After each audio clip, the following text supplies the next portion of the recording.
Once upon a time, there was a cat and a mouse who lived together in a little house.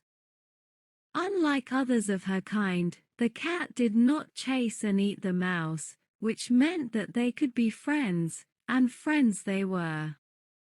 Everyone called them the strange friends, and they lived a peaceful life in the city. One day, the cat came and spoke to the mouse. "We must think of winter.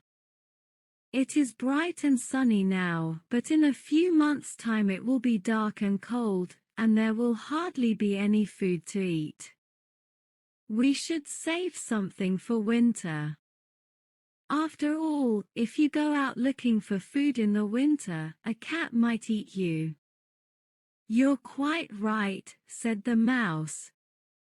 "I know just the right food to keep. Let's buy a pot of fat." So they bought a pot, and were about to store it in the kitchen, when the mouse said, "Wait. We cannot keep it here. If we see it, we will want to eat it. Let us put it somewhere where we will forget about it until we need it, in the church, under the altar." So they went into the church, hid the pot of fat under the altar, and then went home and promptly forgot about it. Or at least, the mouse forgot about it, but the cat thought about the pot of fat very often. At first she thought, what a wonderful idea it was to get that pot of fat. We will be very grateful for it in winter. But as the weeks passed, she thought more and more about the fat, and her thoughts began to turn selfish. She fantasized about going and eating the fat. It would taste so good. So the cat came up with a plan. She came to the mouse and said, "Dear mouse, I have to ask you a favor. You see, my cousin has given birth to a beautiful little kitten with white and brown fur. He really is very special, and my cousin has asked me to come to the christening and be his godmother. As I'm sure you can understand, this is an honor. Would it be all right if I left you to look after the house alone, just this one day?" Of course," said the mouse. "Family comes above all. Go and enjoy the christening, and if there is some nice food or drink, bring a bit back to me. In fact, I would love just a few drops of the wine. Christening wine is always sweet and delicious." The cat smiled and said, "I'll do my best." Naturally, the cat was lying. She had no cousin and nobody had asked her to be godmother. She happily walked out of the house and went straight to the church, pulled out the pot of fat, and opened it up. Oh, it looked so good.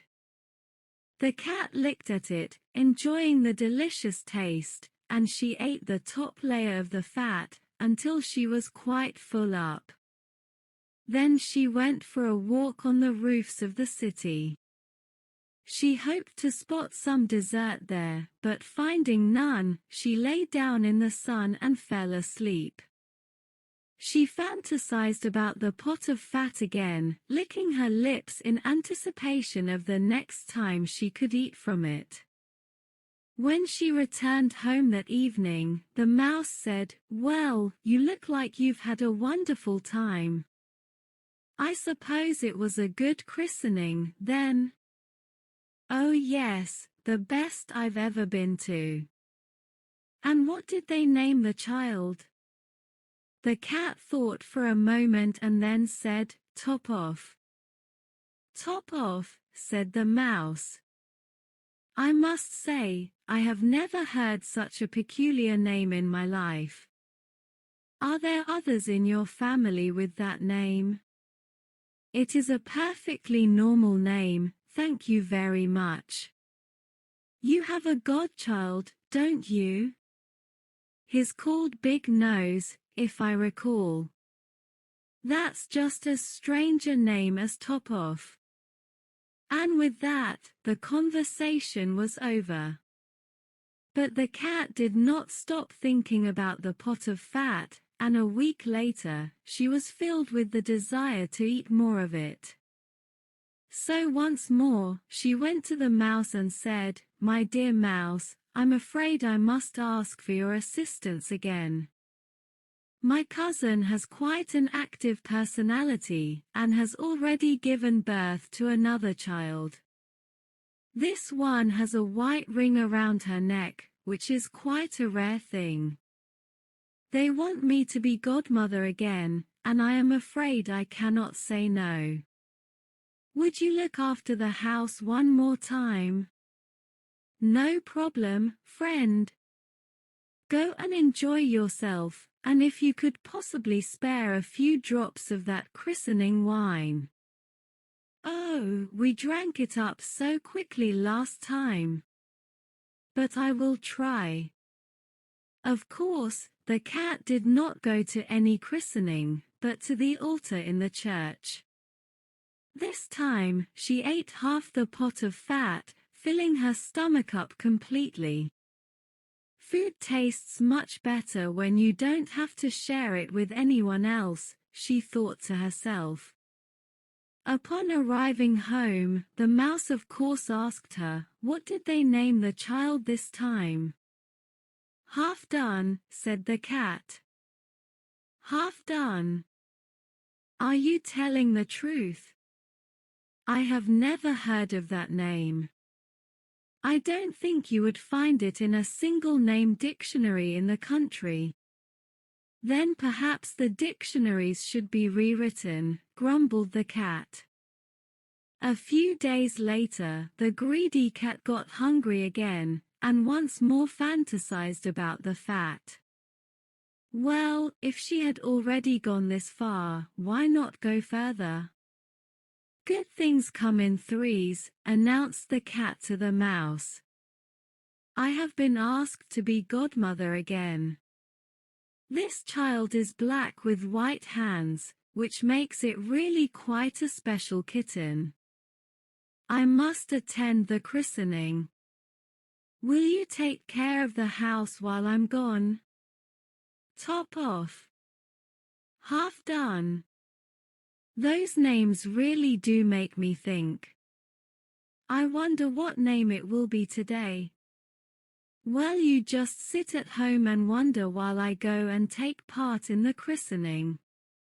So the cat headed off to the church.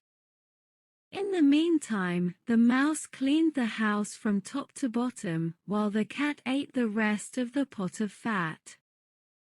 "It is so good to finish a meal," said the cat. She was so full that she had a long sleep on the roof and did not return home until the late hours of the night. The mouse eagerly asked what they had named the third child.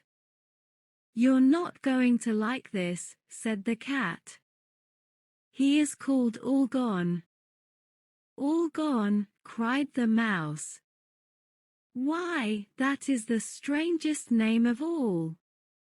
I have never heard such a name in my entire life. What could it mean?" Considering these questions, the mouse went off to bed. After that day, the cat's cousin did not have any more children, and she was called to no more christenings. Winter finally came, and they ran out of food, but the mouse was not deterred by this. "It is a good thing we have that pot of fat," she said. "Let's go to the church and enjoy our food." "Yes," said the cat to herself, "although you could just stick your tongue out of the window and lick the air. It will have the same result." What was that?" "Oh, nothing. I am simply anxious with anticipation." But when they arrived at the church, they found the pot empty. "Oh no," said the mouse. I see what has happened. I thought we were friends, but in fact you have betrayed me. While you were going to christenings, you were really off eating the fat.